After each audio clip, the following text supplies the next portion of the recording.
विक्रमगंज अनुमंडल क्षेत्र में रोहतास के जिला अधिकारी महोदय का हार्दिक अभिनंदन है, स्वागत है।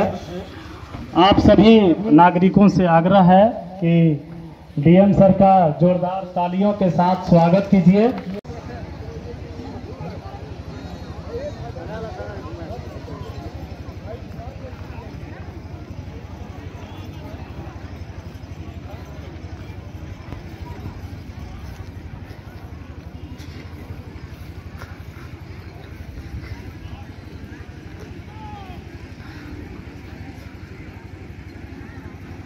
जो लोग खड़े हैं इधर दाएं साइड में और बीच में बहुत सारी कुर्सियां खाली है, कृपया उन कुर्सियों पर बैठ जाएं। बहुत कुर्सी खाली है। इधर दाहिने साइड में, मंच के दाहिने साइड में बहुत सारी कुर्सियां खाली है। जो पूछे यूथ खड़े हैं वो लोग आके इधर बैठ जाएं।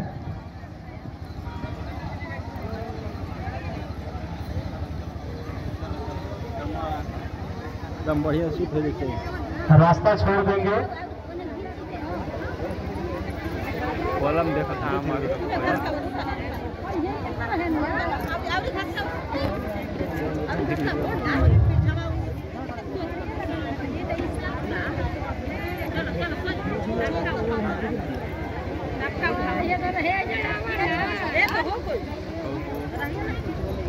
क्या है तो रास्ता से हट जाइए, रास्ता से हट जाइए। अनुमंडल पदाधिकारी विक्रमगंज की तमाम जनता और अनुमंडल प्रशासन की ओर से अपने जिला पदाधिकारी महोदय का हार्दिक अभिनंदन करते हैं, हार्दिक स्वागत करते हैं। और इस कार्यक्रम की शुरुआत हम करेंगे। नीतू देवी यहाँ की माननीय मुखिया हैं, वो उनसे आग्रह है आके वो हमारे जिला पदाधिकारी महोदय को शॉल और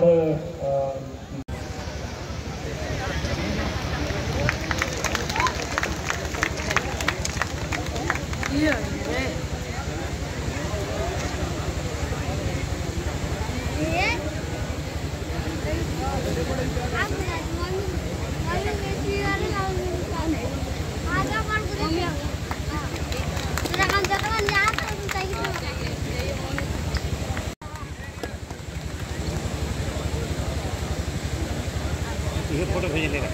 हाँ सर,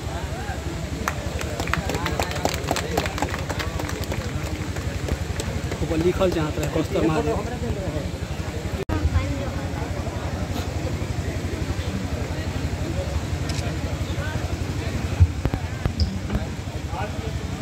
आज के इस कार्यक्रम में हम जिला परिवहन पदाधिकारी, असैनिक शल्य चिकित्सा पदाधिकारी एवं जिला स्तर से आए तमाम पदाधिकारी गण का अनुमंडल प्रशासन की ओर से सभी प्रतिनिधिगण, छात्र छात्राओं, माताओं, भाइयों, बहनों, समस्त जनता, आप सभी को हार्दिक स्वागत करती हूँ।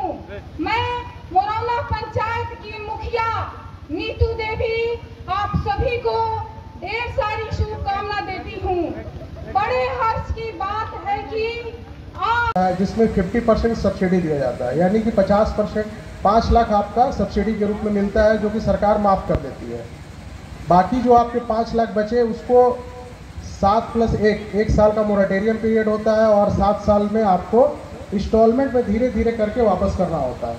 तो इससे आपको जो मैंने बताया, इससे तो आपको जाहिर हो ही गया होगा कि सरकार 1 रुपये का भी इंटरेस्ट नहीं लेती है। तो सरकार का जो मेन फोकस है कि हम इंटरेस्ट नहीं लेके लोगों को जो है सब्सिडी वाला लोन उपलब्ध कराएं, ताकि लोग ज़्यादा से ज़्यादा यहाँ पे एम्प्लॉयड हो।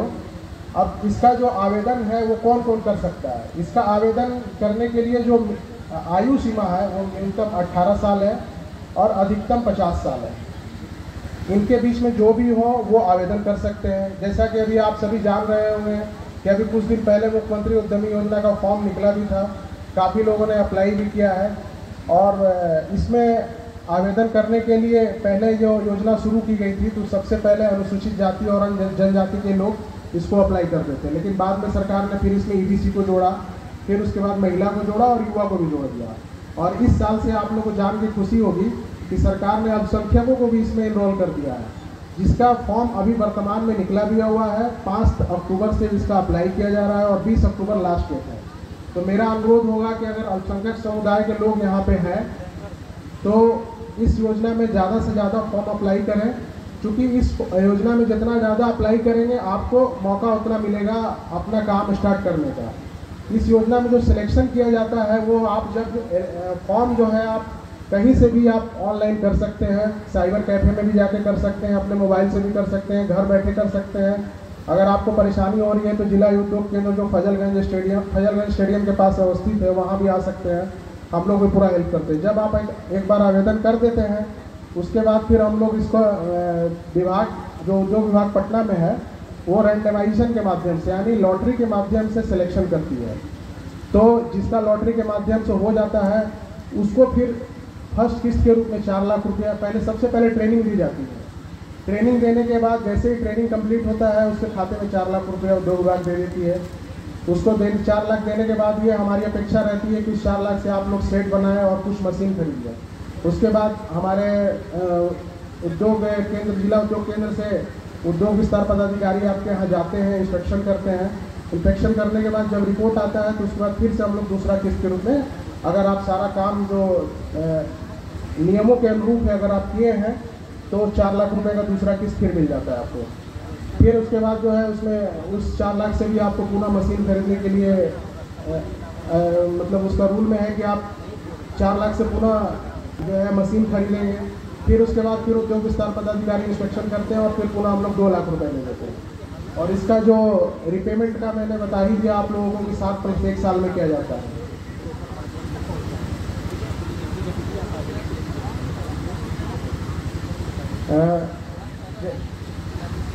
अब मैं महाप्रबंधक के रूप में जो सबसे इम्पोर्टेंट योजना था वो तो बता दिया। अब मैं आपको एक 2015 से पहले ये स्कीम क्या कहिए कार्यालय कहीं अवस्थित नहीं था, लेकिन जब पहले हमारे माननीय मंत्री जी, माननीय मुख्यमंत्री जी या हमारे जिले के जिला पदाधिकारी सर और भी वरीय पदाधिकारी जब फील्ड में जाते थे तो तरह तरह के लोग समस्या लेके उनके पास इकट्ठा हो जाते थे। किसी को राशन कार्ड बनवाना होता था, किसी को वृद्धा पेंशन नहीं मिलता था, जैसे अभी कोई लोग इसी भीड़ से खड़ा होकर बोल भी रहे थे। और भी लोगों की तरह तरह की समस्याएं थी, किसी को जमाबंदी दर्ज नहीं हो रहा था।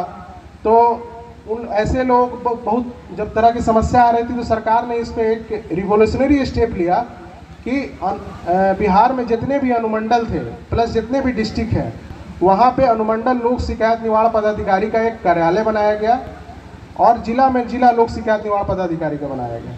जैसा कि मैंने बताया कि पूरे राज्य देश में ये पहला स्टेट था। आप कहीं भी जाएंगे किसी भी देश में किसी भी राज्य में तो वहाँ आपको इस तरह का ऑफिस नहीं मिलेगा, लेकिन इस ऑफिस में अगर आपको किसी भी तरह का काम है, जैसा मैंने बताया जमाबंदी दर्ज नहीं हो रहा है, FIR नहीं हो रहा है, नल जल का समस्या है, जैसे लोग बता रहे थे कि नली गली निर्माण नहीं हो रही है, तो अगर आपको किसी भी तरह समस्या है तो आप इस ऑफिस में जाके शिकायत कर सकते हैं अपना नाम डिटेल देते हैं साथ, या आप अगर चाहे तो ऑनलाइन के माध्यम से भी घर बैठे आप इस पर आवेदन दे सकते हैं। जब हम लोग आवेदन जैसे ही आप लोग आवेदन दे देते हैं तो जो भी संबंधित विभाग से होता है, जैसे नल जल विभाग का है तो अभी वर्तमान में हम लोग प्रखंड पंचायती राज पदाधिकारी को नोटिस करके बुलाते हैं और उसके बाद आपको और उस पदाधिकारी को साथ में बैठा के दोनों को सुनते हैं। एक ऐसा फोरम है जहां पदाधिकारी को एक आम जन के साथ बैठना पड़ता है, ये बहुत बड़ी बात है पूरे स्टेट के लिए। उसके बाद अगर आपकी समस्या जेन्युइन रहती है तो हम लोग का पूरा प्रयास होता है कि उसको हम लोग आपको समस्या को सॉल्व करा दें और ये सारे जो प्रक्रिया है वो 60 दिन के अंदर करनी होती है। और बस अब मैं इससे अगर आपको इसके बारे में कोई विशेष जानकारी चाहिए तो हमारे यहाँ विक्रमगंज अनुमंडल में भी अनुमंडल लोक शिकायत निवारण का पदाधिकारी कार्यालय है। कौन कौन सेवाएं बता दो, राजस्व संबंधी FIR नहीं हो रहा है करा सकते हैं। मैं इसका कुछ एग्जाम्पल बता देना चाहता हूँ। जैसे किसी का FIR नहीं दर्ज हो रहा है थाना में तो वो हमारे यहाँ आ सकता है, नल जल की समस्या है तो हमारे यहाँ आ सकता है, वृद्धा पेंशन नहीं मिल रहा है तो हमारे यहाँ आ सकता है, किसी को विकलांग पेंशन नहीं मिल रहा है तो हमारे यहाँ आ सकता है, नली गली का निर्माण नहीं हो रहा है तो हमारे यहाँ आ सकते आप कंप्लेन कर सकते हैं, या किसी को खाद्यान्न में राशन कार्ड नहीं बन रहा है या खाद्यान्न में किसी को कहीं पे जैसे अभी लोग बता रहे थे कि खाद्यान्न कम दिया जाता है तो उसका भी आप शिकायत हमारे यहाँ कर सकते हैं। इस तरह की शिकायतें हैं। राजस्व संबंधी अगर आपका भी रसीद नहीं कट रहा हो, जमाबंदी दर्ज नहीं हो रही हो, और ऑनलाइन परिमार्जन किया जा सकता है। इस तरह की आप LPC कुछ भी राजस्व संबंधित सभी। तो आपको अगर इसके बारे में डिटेल जानकारी चाहिए तो अनुमंडल विक्रमगंज में इसका ऑफिस है, और उद्योग के बारे में आपको जानकारी चाहिए तो हमारा फजलगंज स्टेडियम के पास में जो ब्लॉक कैंपस है वहाँ पे ऑफिस है। आप सभी आमंत्रित हैं, हम लोग पूरा सहयोग करने के लिए आपको तैयार हैं। धन्यवाद। हार्दिक अभिनंदन करता हूं, स्वागत करता हूं। जैसा कि हम सभी जानते हैं कि कृषि विभाग की सभी योजनाएं डीबीटी के माध्यम से, डायरेक्ट बेनिफिट ट्रांसफर के माध्यम से किसानों को उपलब्ध कराया जाता है, और अभी तक इस जिले में 4,11,000 किसानों का निबंधन हो चुका है। और अब लगातार जो 18 वर्ष से अधिक की उम्र हो गई है वो लगातार बैंक खाता के साथ, ज़मीन के साथ वो निबंधन करा सकते हैं। और इस ज़िले में अभी तक हमारे यहाँ 1330 उर्वरक विक्रेता हैं, जिसमें 43 मेरे थोक उर्वरक विक्रेता हैं। खरीफ सीजन में अभी तक हमारे पास पर्याप्त मात्रा में उर्वरक उपलब्ध है, कहीं से इस तरह की कोई शिकायत नहीं आई है कि उर्वरक नहीं मिल रहा है। उर्वरक पर्याप्त मात्रा में है, उर्वरक उपलब्ध कराई जा रही है। साथ में अभी तक जो बीज वितरण का कार्यक्रम है, हमने खरीफ में 2,05,000 हेक्टेयर का उपलब्धि प्राप्त की है। इस बार रबी में और 50 बेड का एक नया फाइबर वाला अस्पताल जो हम लोगों को कोरोना काल में बना था, लेकिन अब उसको विभाग से अनुमति मिल गई है तो उसको हम लोग जनरल पूल में अब उसका यूज कर रहे हैं। हमारे यहाँ 17 स्वास्थ्य उपकेंद्र हैं, जिसमें से 15 स्वास्थ्य उपकेंद्रों को हेल्थ एंड वेलनेस सेंटर के रूप में परिवर्तित कर दिया गया है। हमारे यहाँ अभी CHO की संख्या कम है, इसलिए अभी 5 ही हेल्थ एंड वेलनेस सेंटर पर CHO कार्यरत हैं। शेष संतान को ANM और GNM के द्वारा संचालित किया जाता है। और हमारे यहाँ अभी डॉक्टरों की संख्या थोड़ी कम है। जैसे अनुमंडलीय अस्पताल में 28 पद हमारा स्वीकृत है, जिसमें 15 ही चिकित्सक यहाँ पोस्टेड हैं, और 15 में भी 3 चिकित्सक हमारे PG स्टडी। मैं बताता हूँ, ये सरकार का संकल्प है, माननीय मुख्यमंत्री जी का संकल्प है कि सभी पंचायतों में एक स्वास्थ्य सेंटर हो, हेल्थ एंड वेलनेस सेंटर। मैंने जो भी जानकारी प्राप्त की है, ये आप इन 5 पंचायतों में जिनकी आम जनता या हमारे जनप्रतिनिधि आए हुए हैं, उन 5 पंचायत में हेल्थ एंड वेलनेस सेंटर है। आप लोग बताएंगे जरा, 5 पंचायत में है। एक जगह किराए पे चलता है, 2 जगह पे नया भवन बना है, और 2 जगहों पे पुराने भवन को रिनोवेट किया गया है। अभी कुछ कमी बताई गई है मुझे, आप सभी लोगों को मैं ये बताना चाहता हूँ कि वहाँ पे मुफ्त इलाज, मुफ्त दवा और मुफ्त जांच में आपको वहाँ पे खून का जांच, हीमोग्लोबिन, इसके अलावा आपका BP का जांच, ब्लड प्रेशर का जांच, और इसके अलावा आपका ब्लड ग्रुप का जांच, ये सभी चीज़ों का जांच वहाँ है उपलब्ध। मेरा आप सभी लोगों से ये निवेदन होगा कि सरकार की ये सोच है कि किसी भी व्यक्ति को छोटी छोटी समस्याओं के लिए प्राइवेट हॉस्पिटल में नहीं जाने की आवश्यकता है, और आपको अपने जेब से इलाज के लिए कोई पैसा खर्च करने की आवश्यकता नहीं है। सर्दी, खांसी, जुकाम, पेट दर्द, सर दर्द या अन्य जो भी समस्याएं आपकी है, उसके लिए पंचायत स्तर पे हम लोगों ने अस्पताल खोल रखा है। इससे बड़ी समस्या है तो आपको प्रखंड स्तर पे जो हमारा हेल्थ एंड PHC या कम्युनिटी हेल्थ सेंटर है, वहाँ आप जाएं। पंचायत स्तर पे मुझे अभी बताया गया कि 53 तरह की दवाइयाँ मिल रही हैं। सरकार का कहना है कि 153 तरह की दवाइयाँ पंचायत लेवल पे हमें देनी है, वो मैं अविलंब मुहैया कराऊंगा आप लोगों के लिए। PHC में, सभी PHC में एक्सरे की सुविधा है, कहीं प्राइवेट में जाने की जरूरत नहीं है। इसके अलावा सरकार ने सभी PHC में सभी तरह की जांच की व्यवस्था की है, हर तरह की जांच वहाँ हो रही है। तो जो भी मशीन आपके किसी प्राइवेट पैथोलॉजी सेंटर में है, उससे बेहतर मशीन सरकार ने भेजी है। और उसके माध्यम से जांच कराई जा रही है। तो मेरा आप लोगों से एक निवेदन होगा कि आप लोग सरकारी अस्पताल में जाएं और अपनी मुफ्त जांच कराएं। इसके अलावा यदि किन्हीं को सीटी स्कैन या अन्य कोई जांच करानी है, एमआर करानी है, तो उसके लिए सदर अस्पताल में सारी व्यवस्थाएं हैं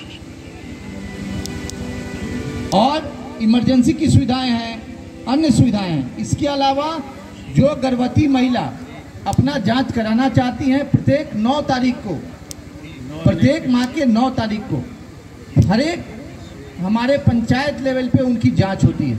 वहाँ वो जांच